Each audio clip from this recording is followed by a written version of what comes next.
तद्भगताय नमो नमः। वाञ्छाकल्पतरुर्भ्यश्च कृपा सिन्धुभ्य एव च पतितानां पावनेभ्यो वैष्णवेभ्यो नमो नमः। पतित पावन परम करुणामय परम आराध्यतम गुरुपाद पद नित्य लीला प्रविष्टम विष्णुपाद परमहंस परिव्राजकाचार्य अष्टोत्तर शत श्री श्रीमद् शिल भक्ति वल्लभ तीर्थ गोस्वामी गुरु महाराजेर श्री चरण कमल में अनंत कोटि साष्टांग दंडवत प्रणाम करते हुए उनकी हेतु की कृपा प्रार्थना करता हूँ।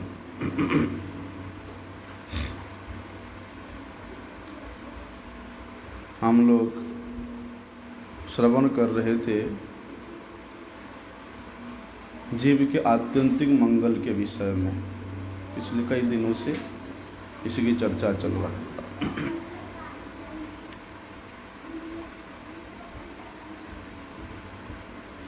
शास्त्र कहते हैं कि अतः आत्यंतिकम क्षेमम पृच्छामो भगवतोत्तमः संसारे अस्मिन् क्षणार्धोऽपि सत्संग सेवधीर नृणाम।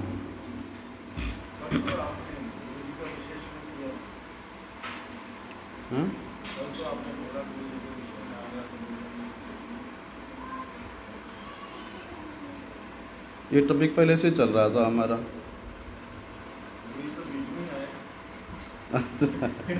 और गुरु जी के विषय में करना है क्या?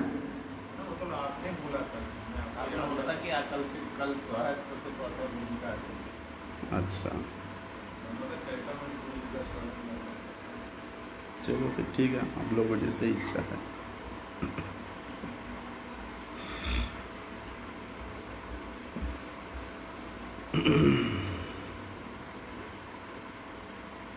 श्रील गुरु महाराज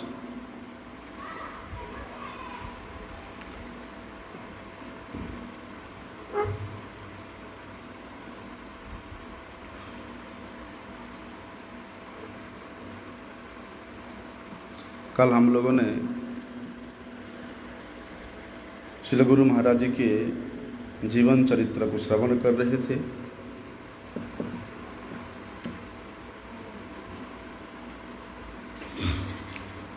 उसी क्रम में किस प्रकार श्रील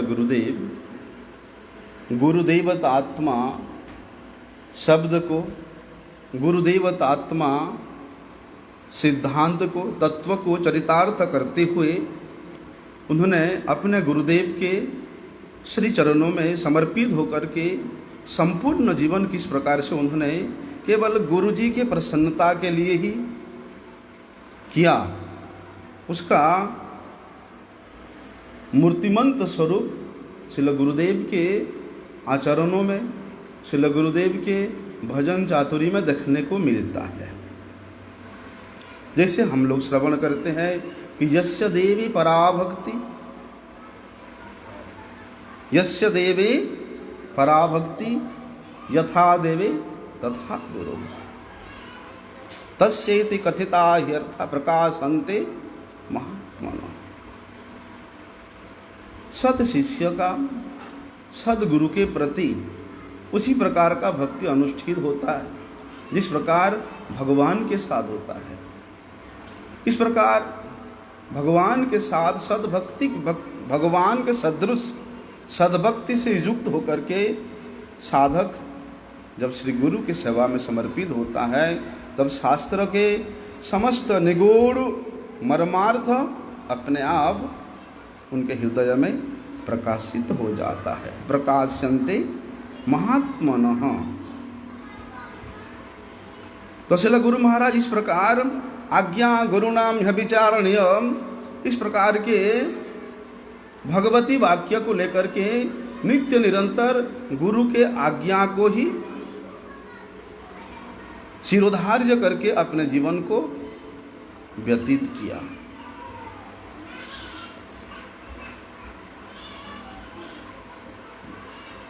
बच्चे लोग क्यों चिल्ला रहे आज इतना?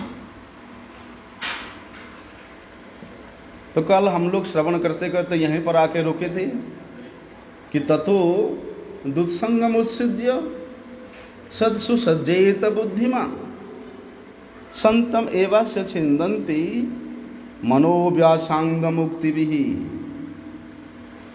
कि बुद्धिमान व्यक्ति क्या करना?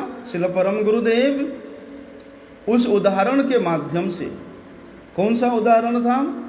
उस बतकों का और राजहंस का उदाहरण के माध्यम से श्रील परम गुरुदेव इस सिद्धांत को उपनीत कराने के लिए गुरुदेव के माध्यम से प्रकाश कराए कि बुद्धिमान व्यक्ति हमेशा दुस्संग को परित्याग करके सत्संग करेंगे, क्योंकि साधुगणों के उपदेश के माध्यम से ही भक्ति के जितना भी प्रतिकूल परिस्थिति होता है, क्या है? संसार के प्रति वासना, भोग वृत्ति के प्रति लालसा, यह प्रतिकूल परिस्थिति को छेदन करके उसको भक्ति लता में आरूढ़ होने के लिए योग्य बना देती है। तो इस प्रकार एक योग्य भूमि में योग्य माली के द्वारा बीज वपन करने पे बीज का अंकुरोद्गम होना अवश्यम भावी है। अगर भूमि भी सही नहीं है, आकर्षित भूमि है, जिस भूमि में कर्षण नहीं हुआ है, जुताई नहीं हुआ है, अथवा जिस बीज अगर बीर्जशाली ना हो, बलशाली ना हो, तो कर्षण भूमि में भी अगर उस प्रकार के बीज वपन करोगे तो भी कोई लता का, कोई वृक्ष का अंकुरोद्गमन कोई संभावना नहीं है। लेकिन हमारे गुरुजी जैसा सुयोग्य भूमि में बीज कर वपन करने वाले कौन? परम गुरुदेव। वहाँ पर लता का अंकुरोद्गम होना क्या संदेह हो सकता है?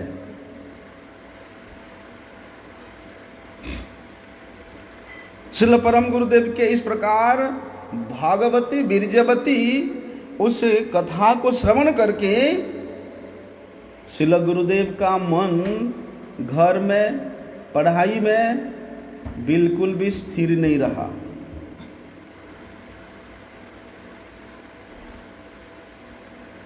हमेशा उनका मन अपने गुरुदेव के प्रति ही आकर्षित होता रहा। गुरुदेव एकनिष्ठ रूप से और अपने घर में नहीं रह सके,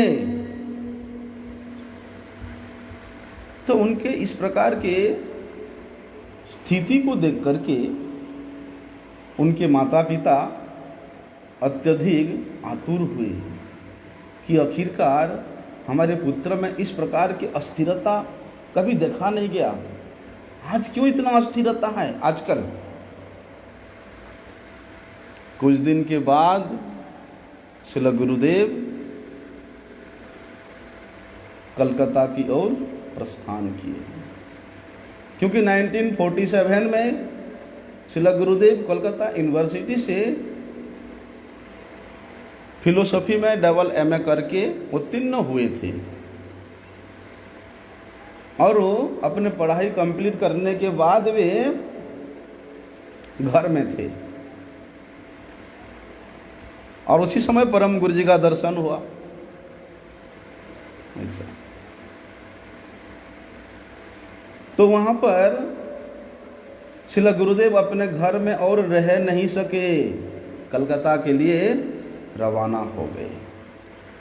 तब श्रील परम गुरुदेव कलकत्ता में 8 हजारी रोड में, जो काली घाट के पास कहीं पर 8 हजारी रोड है, वहीं पर एक बिल्डिंग में सेकंड मंजिला पे रहते थे। वहीं पर श्रील गुरुदेव का अपने गुरुदेव के साथ, हमारे परम गुरु जी के साथ उनका द्वितीय साक्षात्कार हुआ। इसी साक्षात्कार में मानो इस प्रकार का, जैसे समुद्र जिस प्रकार से, नदियां जिस प्रकार से समुद्र के प्रति धावित होती है, समुद्रम आप पविशंति जदवत, एक प्रकार के संसार के उदाहरण है कि काम वासना जिस प्रकार जिसके हृदय में जागरित होता है, वो उस काम वासना को प्राप्त करने के लिए जर्जरित हो जाता है। उसी प्रकार श्रील गुरुदेव, परम गुरुदेव के मुख से उस भागवती कथा को श्रवण करके उसके प्रति नदी जैसा धावमान होकर के अत्यंत वेग से समुद्र सदृश हमारे गुरु जी के, परम गुरु जी के निकट उपस्थित हुए।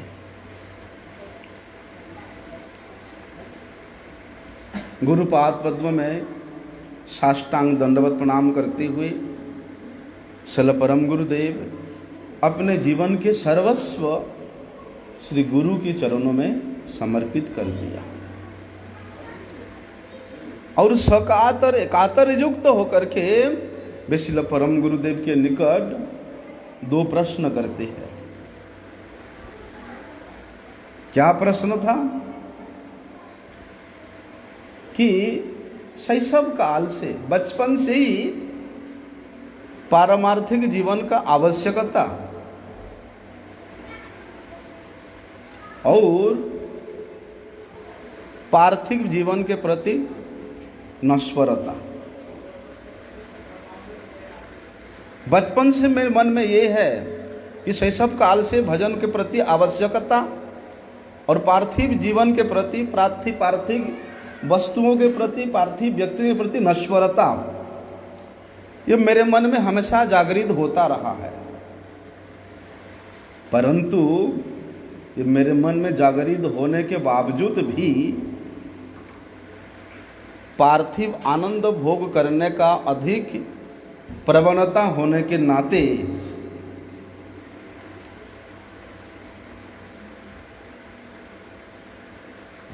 भजन के प्रति, भगवती कथा के प्रति, पारमार्थिक आवश्यकता के प्रति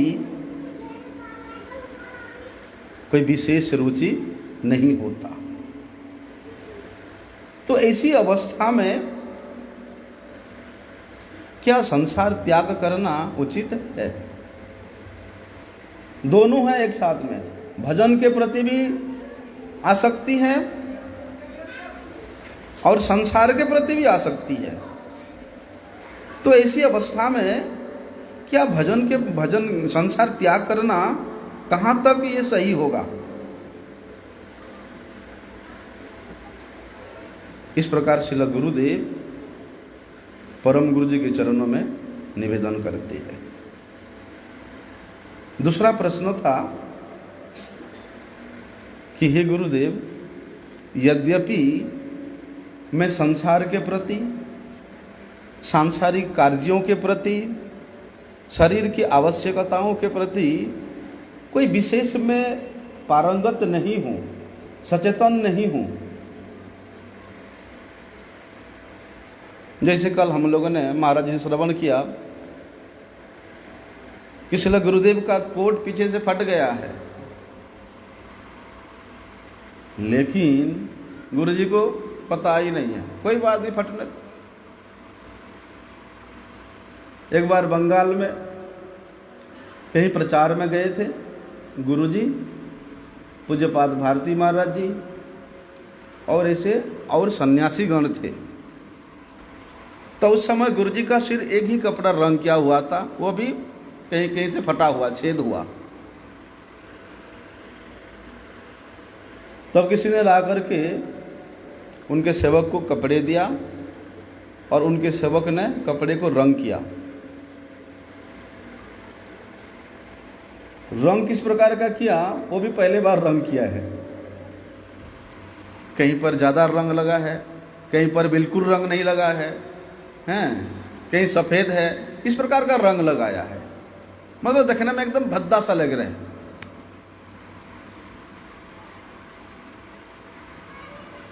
तो सेवक ने ला के सूखने के बाद उसको फोल्ड करके उनके बिस्तरा के पास रख दिया। गुरुजी स्नान करके आके आराम से पहने उसको। उनको ध्यान ही नहीं है कि वो कपड़ा अच्छा रंग हुआ नहीं, बुरा रंग हुआ नहीं। तब गुरुजी के गुरु भाई ने बोला कि महाराज जी आपके कपड़े का रंग तो क्या बोलते हैं उसको, हाँ, आकाश मंडल जैसा लग रहा है, इंद्रधनुष जैसा लग रहा है। तो कोई बात नहीं, चल जाए। मतलब कोई ध्यान नहीं अपने के प्रति, अच्छा है बुरा है। तो गुरुदेव बचपन से ही सा, तो परम गुरु जी के साथ प्रथम साक्षात्कार में इसलिए गुरुदेव पूछते कि जेहेतु कि मैं संसार के कार्यों के प्रति दक्ष नहीं हूँ और मेरे पितृदेव अत्यंत स्नेह से मुझे लालन पालन किए हैं, मुझे उस उच्च शिक्षा प्रदान करने के लिए सब कुछ सुयोग प्रदान किए हैं, तो क्या ऐसी परिस्थिति में मैं मेरे पितृदेव को छोड़ करके मठ में आकर के रहूं, क्या ये अपराध नहीं होगा? इस प्रकार श्रील गुरुदेव परम गुरुदेव को प्रश्न करते हैं। श्रील गुरुदेव इन प्रश्नों के द्वारा ये जनाना चाहते हैं कि वास्तव में जो भी इस पारमार्थी के लाइन में आता है, परमार्थ अभिमुख में अग्रसर होने के लिए आता है, परमार्थ के पद पर अग्रसर होते होते उनके जीवन में साधारणतः इस प्रकार के प्रश्न, इस प्रकार के आशंका देखने को मिलता है। इस प्रकार के प्रश्नों का सामना करना पड़ता है कि मैं सब कुछ छोड़ छाड़ के आ गया, अभी पता नहीं इधर क्या होगा नहीं होगा। ऐसा उनका कई बार होता है। भोग करने की प्रवृत्ति है और भजन करने की प्रवृत्ति है, हाँ? इस प्रकार की इच्छा। लेकिन ऐसे कई ब्रह्मचारी आते हैं, 2-4 साल रहते हैं, अपने मन के अंदर जो जिज्ञासा होता है, जो प्रश्न होता है, उसका सटीक उत्तर सटीक व्यक्ति से नहीं प्राप्त करने के कारण वे फिर वापिस चले जाते हैं। इसलिए आत्यंतिक मंगल का प्रकृत अर्थ, प्रकृत उत्तर तो, सदुत्तर तो कौन दे सकता है? जो सदगुरु है। सबके पक्ष में इस प्रकार के प्रश्नों का उत्तर देना संभव नहीं है। केवल साधु ही, संत एवस्य छिंदन्ति मनोव्यासंग मुक्ति भी। बोलते साधु के मुख से निश्रित वाणी ही उस भजन प्रयासु साधक के समस्त प्रकार के संशय को छेदन करके उसको सेवा में नियोजित कराता है। इसीलिए बोलते हैं गुरुदेव ही केवल मात्र, सत साधु ही केवल मात्र उन साधक के समस्त प्रकार के संशय को छेदन करके उसको भक्ति में अग्रसर होने के लिए सुयोग प्रदान करते हैं। परम गुरु जी जानते हैं कि ऐसा प्रश्न क्यों कर रहा है, कि दाढ़्य लागी पूछे साधुर स्वभाव।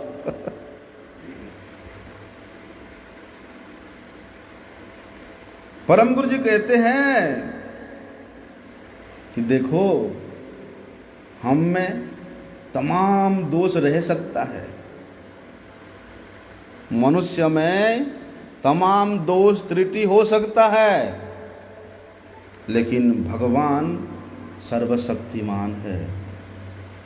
उस सर्वशक्तिमान परमेश्वर भगवान श्री कृष्ण में लेश मात्र दोष नहीं है। भगवान जिस प्रकार से असीम है, उनका आशीर्वाद भी ठीक उसी प्रकार असीम है, अनंत है। भगवत कृपा की सीमता को कभी भी सीमित नहीं किया जा सकता।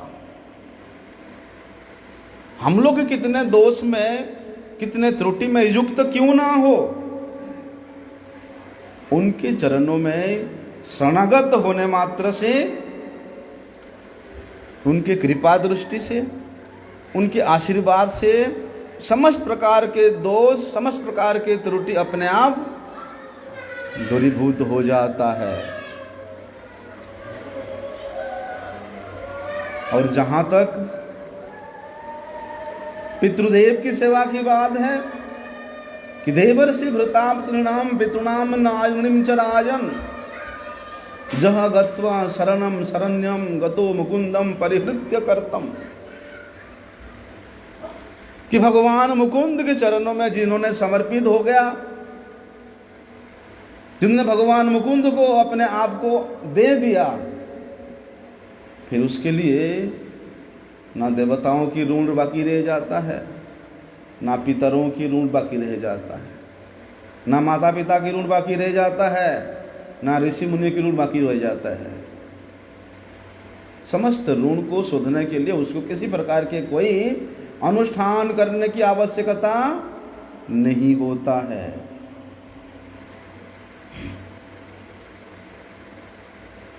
अगर भगवान के चरणों में शरणागत होने के बाद भी उसको इस प्रकार के ऋण में ऋणी हुआ पड़े, उसको नाना प्रकार के कर्मानुष्ठान करना पड़े, यज्ञानुष्ठान करना पड़े, तो फिर भगवान के कृपा की महत्ता कहाँ रहा,